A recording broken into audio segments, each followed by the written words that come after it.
Something has got to be in the water in Katowice because these players are turning up the heat right now. It's still a chance here for Vitality, but Apex needs to do the heavy lifting because Zywoo's so low, and Apex gets cast away, and Gravity with all 5 kills on the frère, tu hold. fais quoi? Oh, réveille-toi là! Oh! Regarde-moi! T'es nul, frère! T'es nul!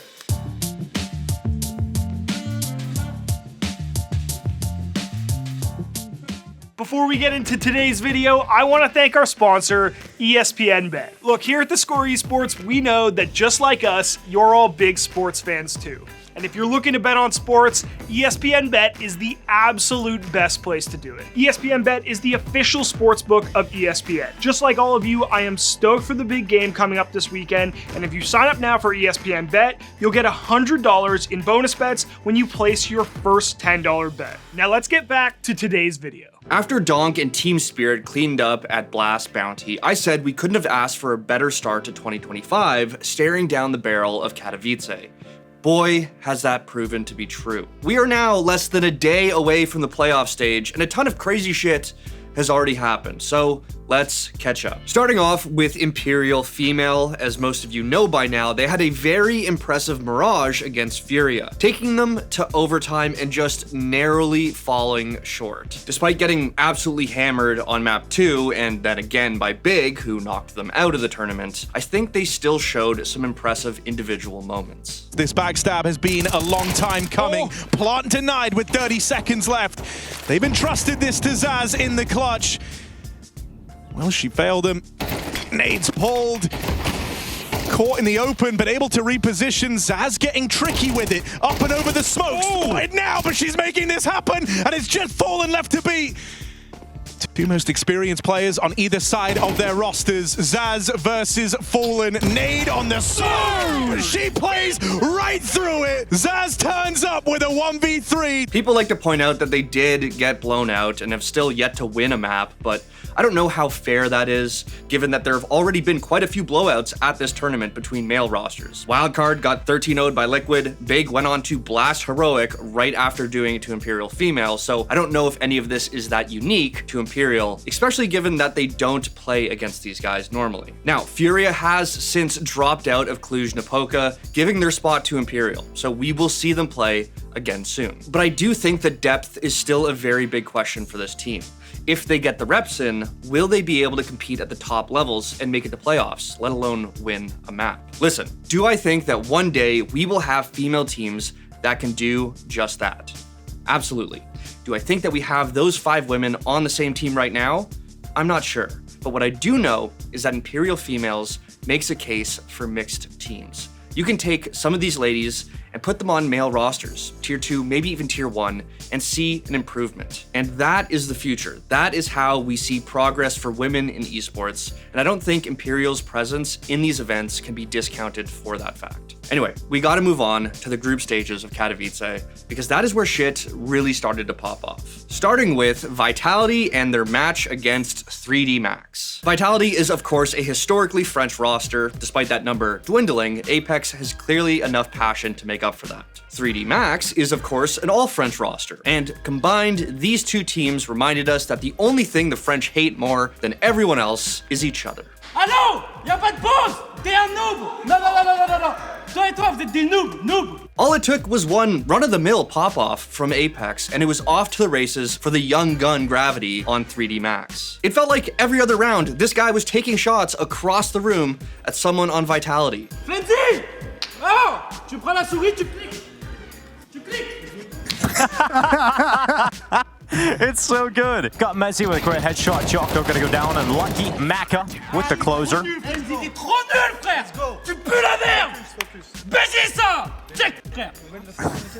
I just love it, man. He's so fired up for this. Boost could be set up, but you see Gravity was considering that possibility, but he goes back short, and Robs gets caught and back again. Gravity with the spin kill, and he knows there's a second player there. He's so ready. He's so ready for Messi to come through, and he just devastates the entire attack. And Vitality left in a 2v3. It's still a chance here for Vitality, but Apex needs to do the heavy lifting because Zywoo's so low, and Apex gets cast away, and Gravity with all 5 kills on the hold. Tu fais quoi? Oh, réveille-toi là! Oh! Eh, regarde-moi! T'es nul, frère! T'es nul! 3D Max were of course the underdogs heading into this match, and I'm sure that Gravity was just trying to keep his team hyped up, but what goes around comes around. And with Apex, I don't think you want that smoke, because more often than not, he is going to have the last word. Flames make sure it's a double. Apex to nip in. Maka charging through the smoke, but Mezzi as that third player is just too much to handle, and it's a flawless defense. On était 17 en B, même Mataran, elle était en B! Putain! Vitality, of course, ended up winning 2-0, but I don't even really care about the result at this point.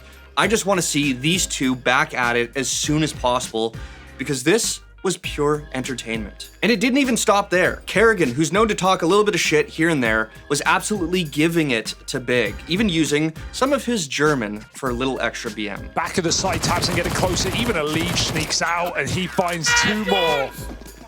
Nice, Jungs! Sehr gut! Sauber! Sauber! Nice, boys. Hell, even the casters were on some shit. After Ultimate had the overplay of the century in their pistol round against Mongols on Mirage, Sponge absolutely lost it on him. Oh, he just lets him go. Ultimate! And I'm saying, considering how the first map just went, shoot him in the head, bro. what are you doing? Shoo, now your teammate's dead. Oh my. Oh, What are you doing? hell. What are you doing? You just had a miserable map number 1 where your teammates, your riflers bailed you out. You just let one of your teammates die towards short. What are you doing? That's inexcusable. Like I said, I don't know what the f is going on after hours at that player hotel in Katowice. These guys are fired up, and I'm absolutely here for it. Outside of maybe the FGC, it feels like Counter-Strike is the only other place you can get this level of trash talk, and as long as no one takes it too far, I think it just adds to the entertainment value and develops the storylines that we get to watch unfold throughout the rest of the year.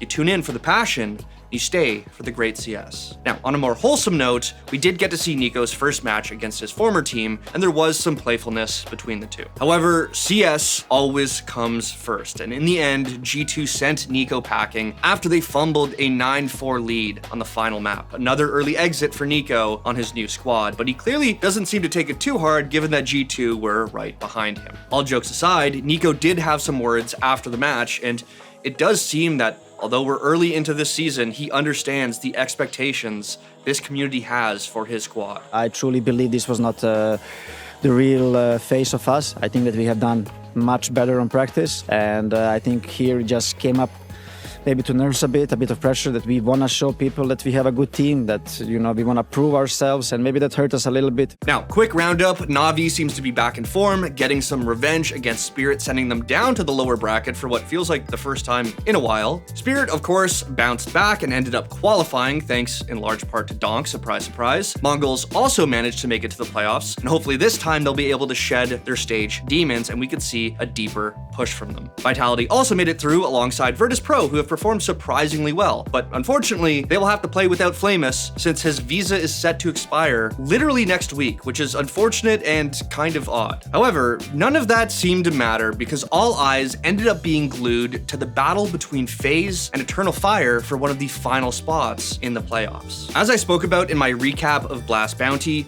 Eternal Fire have burst into 2025 on a mission.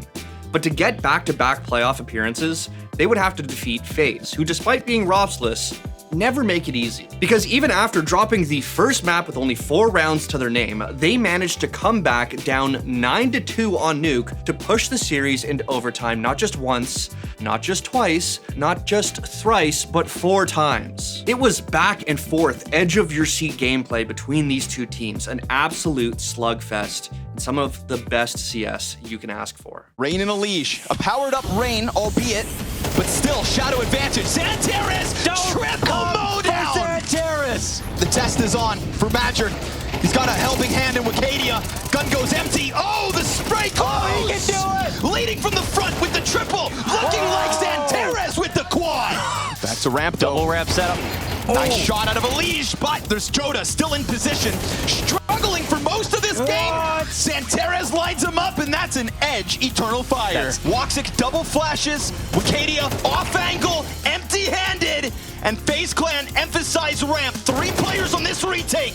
Woxic peels the first one off for free. That was clean. Thinking about the vent, but there's nobody there. Broky's on the line. A missed shot, finally. And then hands busy on bomb. He can close the door. Closes the doors up in front, and now it's the rush. Broky's gonna hit that. What?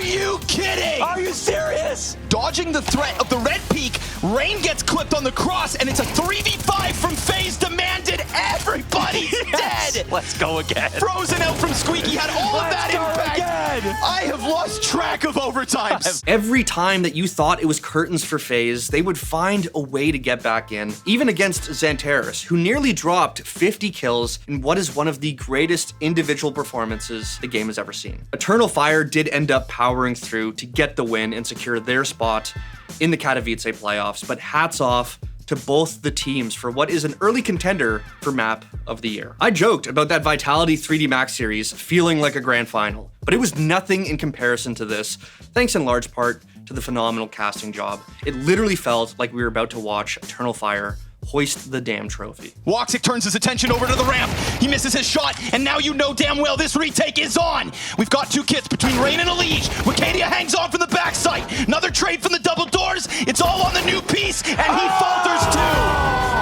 A decade of Counter-Strike in Katowice, and Eternal Fire hoist Turkey's torch to new heights. For the first time in IEM playoffs, a Turkish core steps forth. If you can't tell, I am pumped. 3 unlikely heroes all looking to pull it off, stacked up against the 3 best teams in the world. Quite the spicy lineup we have in front of us. So you better believe I will be back here next week breaking down the playoffs and the grand finals. But until then, let me know your prediction, how you feel about the surge in shit talk lately, and if you have any other favorite moments so far that I missed. Come on, Brookie, don't fucking care, bro. Don't say sorry, bro. Don't be sorry, man. You can't fucking say it. It's fine. As long as you win round, you can pay teammates. Let's go. This is absolute cinema. Bro. Let's go.